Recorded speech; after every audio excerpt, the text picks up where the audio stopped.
Good evening. I'm Ed Berger, president of Hutchinson Community College, and it gives me pleasure to welcome you to another edition of the HCC Experience. The HCC Experience is a program that we have on cable to introduce the community to some of the personalities we have on campus, and also to find out some of the interesting programs that are going on campus as well. This evening's guest is Ben Williams. Ben Williams is an ag instructor at Hutchinson Community College, and he is also our livestock judging coach. Ben, welcome to the show. Good to have you here. Ben, if you could kind of introduce yourselves to our viewers and a little bit about your background and where you came from and your interest in ag judging at Hutch Community College. Sure. Thank you, Dr. Berger. I grew up in northern Indiana on a diversified livestock operation. My dad was an extension agent for just about 20 years in Indiana, but my family originated from Iowa. So we moved to Indiana when I was relatively young, and we grew up raising and showing sheep and hogs and cattle, heavily involved in 4-H and FFA programs throughout the state, and really enjoyed my experience working with livestock. From there, I wanted to pursue my interest and passion for livestock, and I came to Kansas to junior college on a livestock judging scholarship. I continued my education at Kansas State, where I got my bachelor's degree, and so I spent about 4 years in Kansas, and there during that time I met my wife, who's from Smith County, Kansas, and we spent a couple years in Nebraska, both earning master's degrees, and then a couple years in North Dakota before we were able to come back and move to Hutchinson, Kansas. So I've been here now for about 2 years, and as you mentioned, I teach in the ag program and also coach the livestock judging team. And also part of my duties are to manage the school cow herd farm. Get wrapped up in a lot of things, but the livestock, especially in Kansas, there's a lot of interest, and this is a great place to be raising livestock and a great place for agriculture right here in the heart of America. And we've got a lot of great students in Kansas that have interest in livestock judging and in production agriculture. And so we feel like we've got a really central location to attract and draw some tremendous students who can go out and make an impact on the livestock industry. You talked about our livestock operation down in South Campus. Describe that a little bit for our viewers so they have a sense as to what that's like. Sure. We have about, I suppose, 400 acres under cultivation, but we also have quite a bit of pasture down there. Yeah, we've got about 180 acres that we run cows on.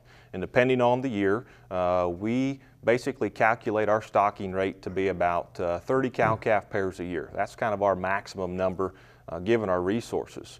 And on good years, we could probably run a few more, but we kind of hover right around that 30 head mark. We have switched from previous years to now we have a purebred Angus operation, and we register those Angus cattle. We sell those cattle through consignment sales, and we just put a set of bulls through a spring bull sale. And so we're trying to raise and sell breeding stock and be involved in the seed stock market. And so we run those 30 cows. Most of them are done calving right now. We've got just a couple left, and so the kids will have an opportunity this summer and into the next fall to work with those cattle to help us process those calves, to help to get them ready for these consignment sales and try to market those. And so we run those cows, hopefully for the most part, 6 months or so on grass. If we can do a little bit longer, we try. We make all of our own hay out there and don't have to buy too much hay to come into the program. It's primarily a forage-based operation where we ask our cows to be pretty hardy and have some longevity, and we don't like to feed them a bunch of grain, especially with the high corn prices. So we try to manage them in a real-world practical setting, and I think the quality of our cattle are pretty good, and we've had some success selling them the last year. You said calving is about finished. Did everybody have a calf, or? So far, we're pretty good. I don't want to jinx it, but every cow is calved and has a live calf, and we just have a couple left. So that's a testament to, I think, part of our student workers who are out there helping on a daily basis, checking those cows, the breeding program that we have using low birth weight bulls, and then just some of the facilities that we have where some of the snows that we had there in March. We're able to bring those cows in and those cattle in and really provide a little bit more of a shelter for them during some of those tougher winter times. But we've had good luck so far. We're dealing with a little bit of mud now, but we'll take the moisture, and hopefully the grass will grow here pretty soon with a little heat and be able to turn these cows out to grass here shortly. You said you've got, what do you do with the calves? How long do you keep the calves before you sell them off, Ben? Well, typically the production cycle when a calf is born until the time that we sell them is at least a year. The heifer calves, last fall we sold them in a consignment sale. So when they were born till the time they were sold, they were about 10 months. And that's about the quickest that we turn our cattle around. Some of the calves that we just sell to the sale barn will be about 10 months old and sell those as feeder cattle. And then the bulls we'll actually keep and develop and feed those bulls on up to a year of age or 14 to 16 months of age, and then sell those bulls as working bulls for people to go ahead and buy and use on their cows immediately. So when you look at that year-old heifer, how much would that year-old heifer weigh when you sell them off to? When we sell cattle in the fall, they're going to weigh between 600 and 700 pounds. Okay. The year-old heifer, she's only about, we kind of predict that she'll be about 65% of her mature body weight when we breed her the first time. Oh, really? So when she calves as a first calf heifer, she's still growing, and she still has a different nutritional plane than our mature cows. And so we have to feed those separately and develop those separately to a mature weight.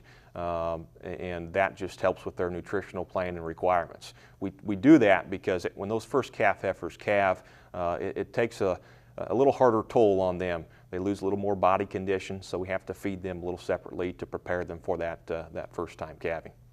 So how do you decide what cows to keep and what heifers to keep? I'm sure you have a schedule where you displace some of those cows with your heifers that are coming on. Yep. How do you make that decision? Well, we use artificial insemination technologies to our advantage to get some of the best genetics. And so on a yearly basis, by keeping some of our replacement heifers, we're trying to breed up in the program. Keep the best genetics, keep some younger cattle in the herd, and some of the older cows would be ones we would consider culling.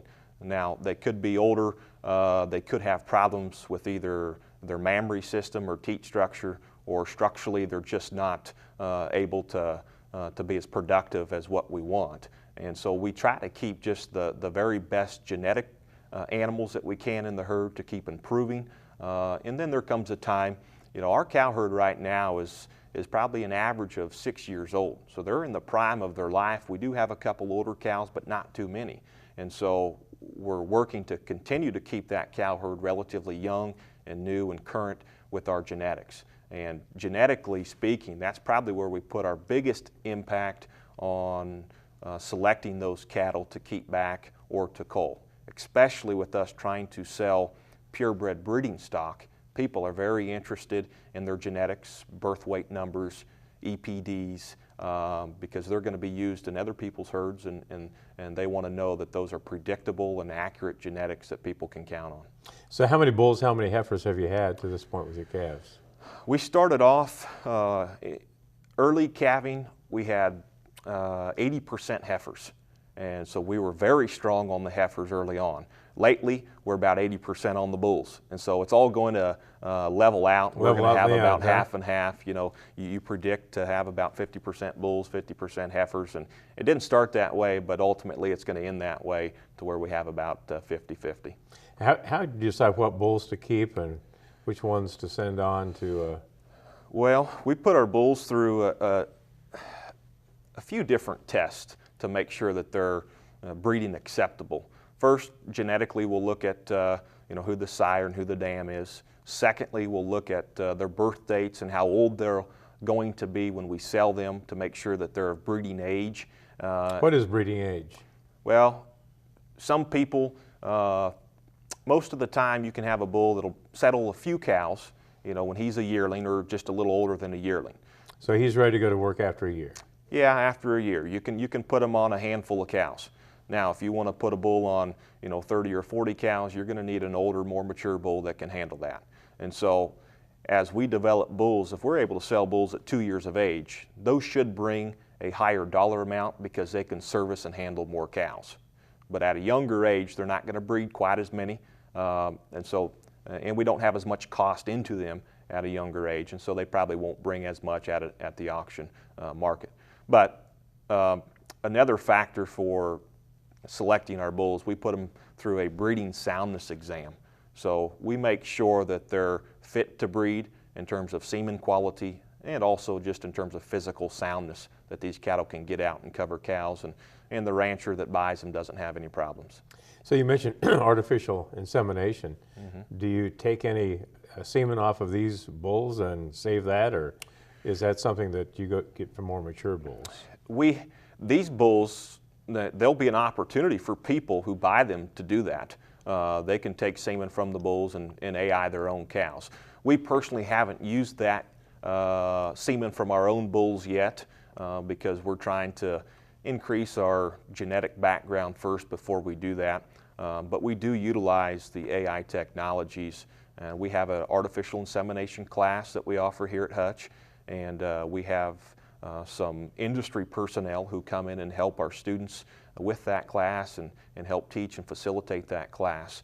And so we're going to utilize our students to help AI and breed our own cows. So does that take a certification? Can they actually get a certificate in AI when they complete that class, Ben? They do. They get a certificate to where hopefully they can go home and use it in their own operation, in their own production setting. And they've been through a kind of a 4-day short course as to how to breed cows. And it's not something that you can truly master in 4 days, but once you learn the techniques and the proper procedure and continue to use that, it just takes a little time and practice to have high conception rates when you AI those cows.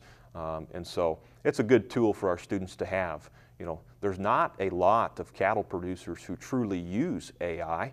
Many of those guys buy bulls and let the bull do the work in the pasture. More of your seed stock and purebred producers will utilize the AI technique because it has advantages. You know, if we AI all of our cows at the same time, we get calves that are born at the same time. Is that good? That's great. It limits our calving season. Yeah. So, you know, it reduces it to, 30 or 45 days. And then also it makes that calf crop really uniform in age and size. And producers can get a premium for that when they take them to the sale barn or the auction market in the fall, because guys will pay a little higher premium for a uniform group that's all consistent in terms of size. So that's a big advantage. So those that don't meet your standards as far as your bull calves again, you castrate those and turn them into steers and send them to a feedlot? We do. Those that don't make the cut. How many would that be? Just percentage-wise. Well, last year we were able to keep and sell 8 bull calves, and so out of our entire cow herd, out of the bull calf crop, we're looking at about 50 to 60% of those were kept as breeding bulls, and that's important for us to make that cull and that sift, because we don't want to turn something out that's not going to be a quality product for a rancher. So we do utilize, the castration method to just steer cattle and then send those to the feed yard and ultimately be used for food consumption. The process of embryo implants has been something that we have done some work with, and you might talk about what an embryo implant is and how we utilize that technology and what we teach students as far as using that technology, and how important that is as far as getting your genetics right and perhaps getting your herd to the point where it should be. Sure. With a pretty common cow. Yeah. Embryo technology is something that not a lot of people use, but people on the seed stock and purebred side will use this technology to increase the genetics of a particular animal at a lot faster rate. Meaning, if we have a cow that we feel is of a donor quality, and we term that as a donor cow, then we're going to potentially set her up to flush eggs out of that cow. We're going to fertilize those eggs and then put those eggs into these recip cows. So these recip cows will carry that egg to full term and have that calf, but genetically it will be from our donor cow. That calf will have the genetics from our donor cow and whatever bull that we've used to AI her with. What that does for us is a cow could have, in 1 year, she could have 10 calves on the ground where she doesn't bear a single one. Sure. And so that really allows us to multiply our best genetics in a hurry if we've got that quality of a female that we want to replicate. When you take those eggs are not fertilized when you take them, and then you use the AI method or a straw of semen then to fertilize them? Yeah. How does that take place? Well, there are specific people who are embryologists, and they have So it's not something you're going to do in the farm? That's not something that students will be able to do. That's not something I necessarily will be able to do, but it takes somebody with a specialized set of skills to be able to do that for us. It's a little bit more complicated than just AI in a cow, and we've got to make sure that we keep the eggs fresh and fertile. And the transplant process is so important to be placed in the right area, and for that cow to be able to accept that egg and then carry it to full term. And so we've got a few people in the state that are good at that, and so we utilize their services if we feel that we have an opportunity to use embryo transplant. One of the things we're seeing a lot of is branded beef when you go to the counter, and you see a lot of Angus, sterling silver beef. Is that something that, that seems like a relatively new concept? Is that a great marketing tool by Angus? Have they done a good job with that or what? Absolutely, absolutely. I would guess that most people, when they see the certified Angus beef brand, or even just a hamburger that's called an Angus burger, they think of a high quality product. And the Angus Association has done a great job of marketing that as a high quality product. And the reason why they're able to do so is because there's just a very small percentage of cattle that actually fit into the certified Angus beef branded program. And so they raise their specifications to a little higher level, and so only a select amount of cattle, carcass-wise, will be able to fit into that grid, into that scale. And so that's why they're able to market that as a quality product. And in general, it is a very quality product, and people can associate that with something that they feel is safe and wholesome and nutritious, and just a little higher quality product than something that maybe doesn't have Angus on it. That doesn't mean that product from Hereford or anything else isn't safe and wholesome and is just as good, but the CAB program has done a great job of marketing that and getting that out there for the public. Our concept of what a good beef cattle looks like, that's changed dramatically. Oh yeah. Over the last 30 years, and when you look back further than that, you saw those Herefords that had all of that fat on them. Yep. And now you see more of a lean cow. Is that consumer driven? Is that people wanting less fat, more lean, and more protein? That's driven by a number of things, but absolutely it's driven by consumers. Beef producers, we raise livestock and we raise a product to meet consumer demand. And over the last couple hundred years, we've seen changes in our beef cattle, just physically, their phenotype, how they've changed. You were talking about the baby beef era in 1940s, 50s, and 60s, where we had Hereford cattle and Angus cattle that were really small. They finished out at 800 and 900 pounds, which today we're selling feeder cattle and stocker cattle at 800 and 900 pounds. Right. And so with that, because they matured so early, they were much fatter. As times have changed, people's demand, consumer demand, went away from that type of a product. And you think about how we've also, developed in terms of, we used to raise lard type animals. Well, we don't use lard very much anymore in our cooking methods and our preparatory methods. We used to raise lard type hogs, and those type of hogs were valuable in older days, but today we're able to have other synthetic means for oils and greases and cooking methods than to actually use lard or tallow. And so because of that, because that demand has changed, we've also changed the type of animal that we've raised. And there was actually a very significant event in 1969. Up to this point, we have these national shows that seed stock producers would take their livestock to. Up to this point, there had been only purebred livestock selected for champions at these international shows. The Chicago International was the big stock show back in those days. And Dr. Don Good, who was a judging team coach and professor at Kansas State University, was judging the show in 1969. He was the first person to pick a crossbred animal, a crossbred steer, to win the show. He was an Angus Charolais cross. He weighed 1,250 pounds. He graded choice and had a yield grade 2. If cattle producers today had those type of statistics with their cattle in the feedlot, they would still have a chance to be doing very well and making a profit.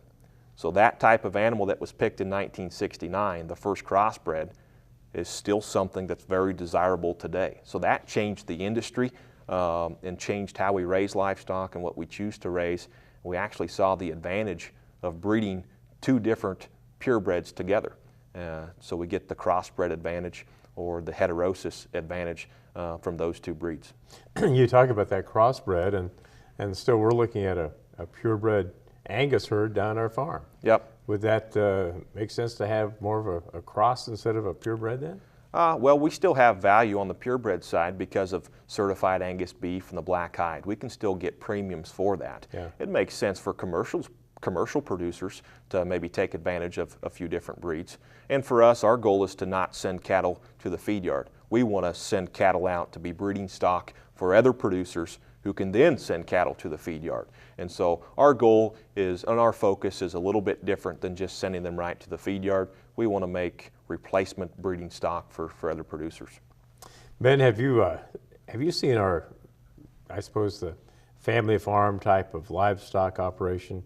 Is that diminishing? Is that something that is not quite as prevalent as it was 30 years ago? Has that kind of gone away to the person who has the more sophisticated skills as far as breeding and raising animals? I'd say the landscape of our family farms have changed, but we still have the majority of our farms as family owned and operated. The times have gone away from everybody having a little bit of everything on the farm. Dairy cow, chickens, a pig, some sheep. We've kind of gone away from that, and now people, because of prices and input cost and just the change of times, people have had to specialize a lot more. So maybe they pick a species that they specialize in along with some crops. And so we still are really heavily influenced by the family farm. There might be brothers and sisters and in-laws and other relatives that help run the farm, because through the last several years, when prices have gotten so high, land prices have increased, the smaller guys have had to make a decision to either get out or to get bigger. And getting bigger doesn't mean turning into a corporation. It just means involving more people on the family farm. And so that landscape has changed, but we still have the majority of our farms out there are really categorized as family farms. They're just different than what they were 50 years ago. Sure. I know a lot of what you do is work with our livestock judging team, and you might tell our viewers what a livestock judging team does and what kind of, I guess, performance they have to make to be competitive on the national scene, and we are competitive in the national scene. Yeah. We bring in students from across the country, not only here in Kansas, but currently on our sophomore team, we have a couple young men from Virginia and West Virginia. We've got one from Minnesota. And so we draw kids, our program draws kids from across the country to be on this livestock judging team. What the livestock judging team is, first of all, it's a group of kids that all have an interest and a passion for livestock, for animal agriculture. And what we do is we compete at the national level. And the sophomores on the team will travel to about 15 contests per year. And we have 6 contests that we really consider to be our national contests. And we compete against anywhere from 22 to 30 other junior college teams. And so it's a very competitive event. And what these students are asked to do is to place 4 animals in a class. They have to rank them 1 through 4. They have 15 minutes to rank these animals 1 through 4. And then in the afternoon, they'll give a set of reasons on that class. They have 2 minutes to defend their placing, to tell the judge or the official how they placed the class, why they placed the class the way they did, and communicate those thoughts and concepts in a form that's very easy to listen to, and they will get scored based off of that. And we will judge all different kinds of species. We judge cattle, sheep, hogs. We've seen meat goats. Really, Is that kind of a new thing for us, the goat thing? it is. It is. It's really become pretty popular, starting to become pretty popular here in the Midwest. It's really, really popular south, Oklahoma and Texas. But about half of our contests, we now judge meat goats.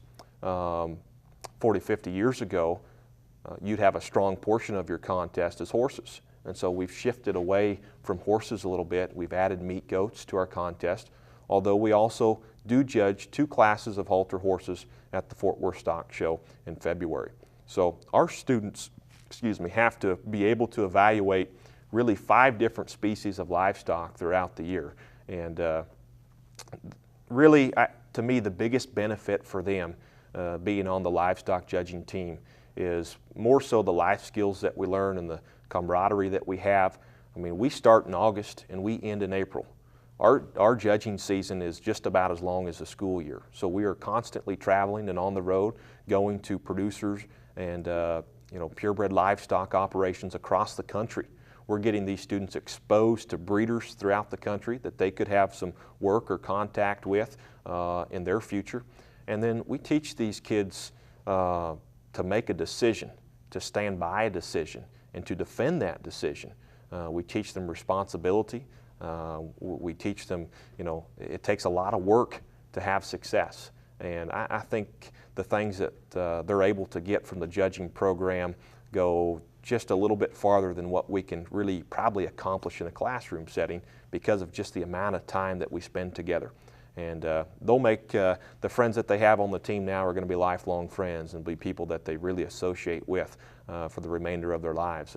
And it's a great experience for kids. And I would say personally, having gone through a judging program myself at both junior college and senior college, and obviously now being a coach, it's probably done more for me to get me where I'm at today in my career than anything else.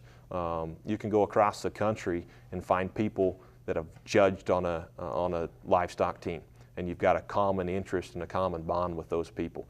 And so it's an experience that I think most kids certainly don't regret, and if they could do it again, they probably would. Ben, how big is your team? How many people do you have on your team? Currently, between our freshmen and our sophomores, we have 14 kids on our team. 14 kids from all over the nation. From all over the country. Next year, as we bring in the new freshman class, we'll be 18 to 20. And we want to be around the 20 to 24 range is what we can handle capacity-wise. And we've got students who have committed to come next year from all over the country, from Virginia to Colorado, and potentially a few Canadians. And so we've got a good group of kids coming in. Sounds great. If we have some interest on the part of our viewers and learning more about the ag judging team, can you give us your contact information, Ben? Sure. My contact information, my email address is my last name, williamsb@hutchcc.edu, or I can be reached by phone at 620-665-3482. Very good. Ben Williams, great to have you here on the HCC Experience, and good luck on your recruits, getting them all in the fall and having a great judging year. Thank you. And thank you to our viewers for being with us for another edition of the HCC Experience.